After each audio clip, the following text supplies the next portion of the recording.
Alright, here is my 2006 Mack Granite 713, and I just recently changed the insulator pads on the Camelback suspension, and I just wanted to make a quick video on how I did that.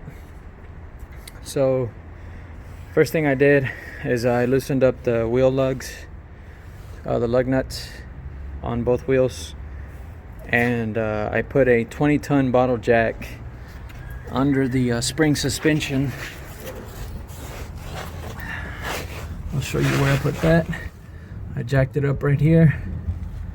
20-ton bottle jack, raised the truck up, and then in the back I put a 22-ton jack stand to keep it suspended in the air, and it was nice and secure.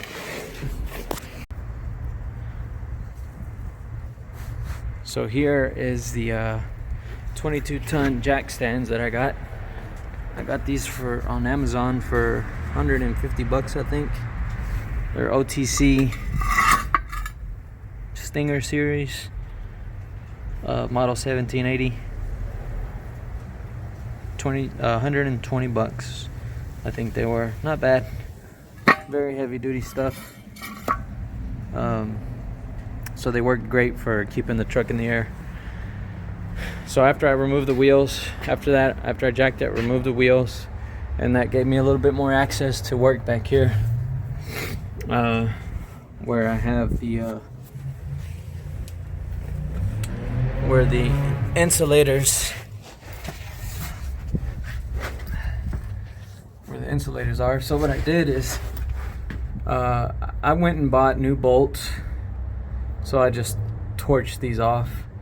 It was quick and easy. Some of these weren't coming out even after I soaked them in penetrating oil. They just wouldn't come out, so cut them all off. I looked up the Mack part number, and for all the bolts, nuts, washers, and lock nuts, Mack wanted almost 800 bucks. So I said, screw that. I went to my local hardware store and I bought all 12 of the bolt with lock nut, and then 4 of the threaded coarse thread bolts, all grade 8. They're about 120 bucks. So these are 7/8, 5 inches long, 14 threads per inch, and the lock nut the same.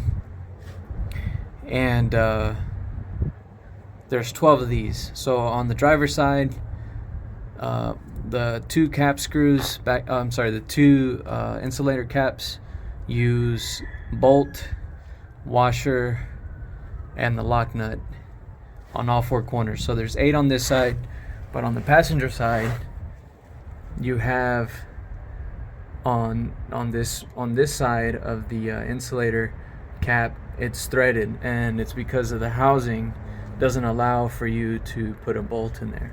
I believe that's the reason, but for whatever the actual reason is, these are just threaded. So this is 7/8, 4 inches long, 9 threads per inch.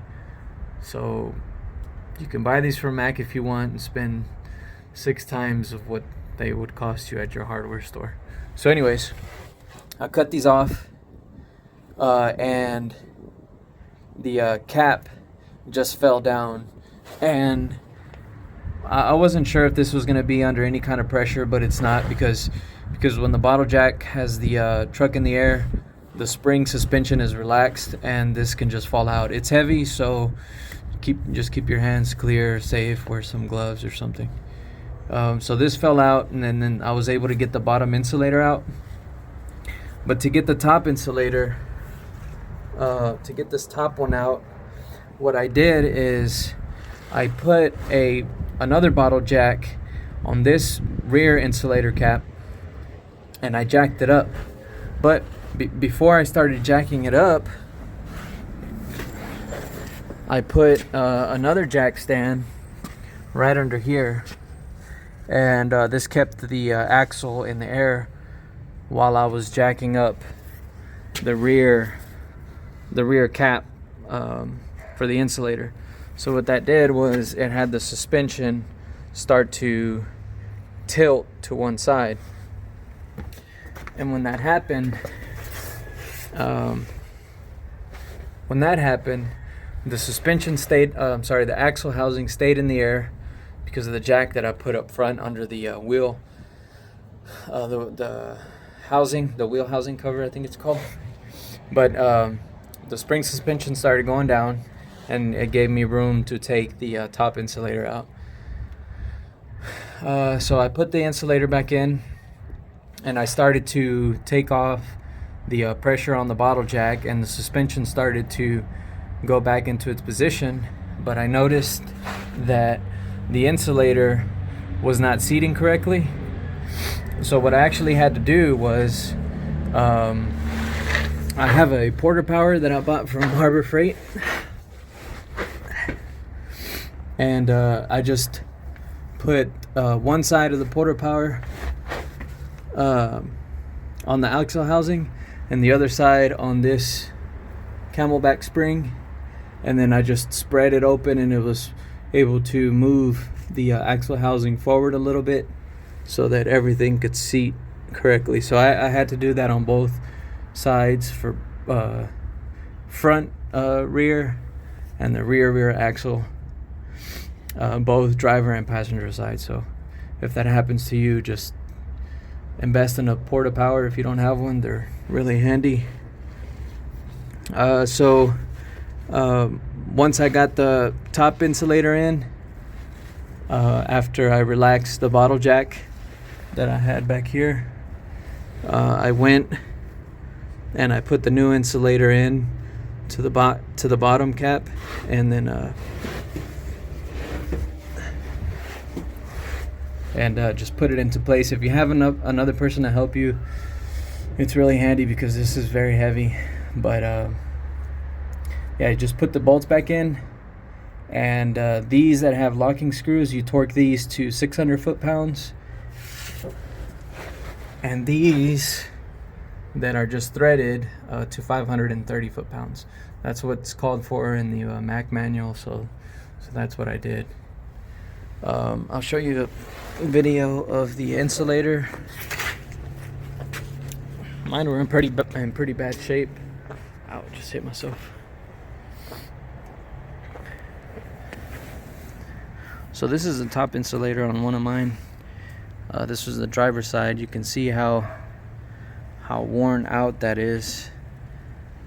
That was actually causing my axle to shift. So I replaced it. This one was just completely broken. This one was pretty bad too. So this one's not bad, but I just went ahead and replaced them all. So yeah, if you have any questions, just let me know and I'll try to answer. Thank you.